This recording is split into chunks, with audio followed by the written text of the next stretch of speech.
It's a great game, but overrated, so I give it a 0. It's a great game, so I gave it a 0. That was a user review for Uncharted 2 Among Thieves, a game that pretty much everyone who played it loved, was regarded as one of the best games of the PS3 generation. And that review really just goes to show that there is an actual group worse at criticizing games than professional reviewers, and that's the users. Let's take a look at a review for Grand Theft Auto 5. As you can see, it got a 97 from critics, but users 8.3 is kind of a big difference. Let's see what they didn't like. PC version now, PC version now, PC version now, PC version now. As you can see, it's just something stupid like that. Nothing to have to do with the actual game itself. They were just mad they have a PC and can't play it right off. Another game that has a huge disconnect between critic scores and user scores is Mass Effect 3. Let's see what the users had to say. Personally, I have no problem with the gays. My problem with...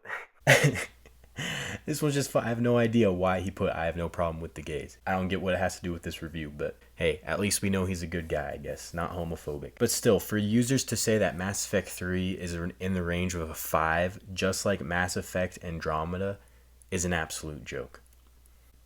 The Last of Us Part 2, a very decisive game.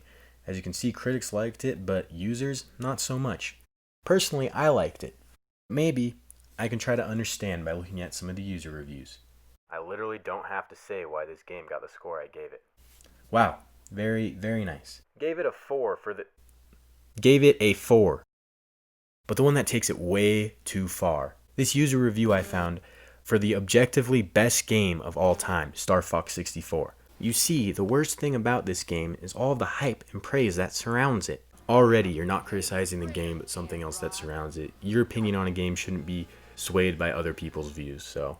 already it's a bad review. Everything is way too easy at first. It's dead obvious. In this game, it's an arcade-style game. The challenge is for you to do well, not for you to necessarily survive. I'd like to see you beat my high score on this JJ350.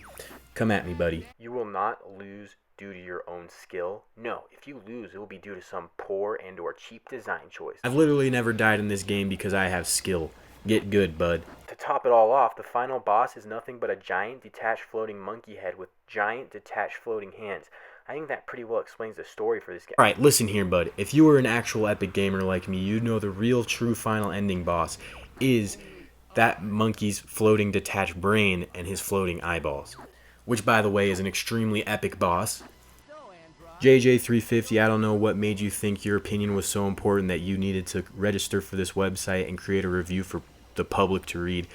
But let me tell you something, your opinion is absolute dog butt. You need to go home, sit yourself down in front of the mirror, take a good long look, and realize that you're a disappointment, and no one cares what you think. Because you suck, your opinion's wrong, and user reviews literally mean nothing.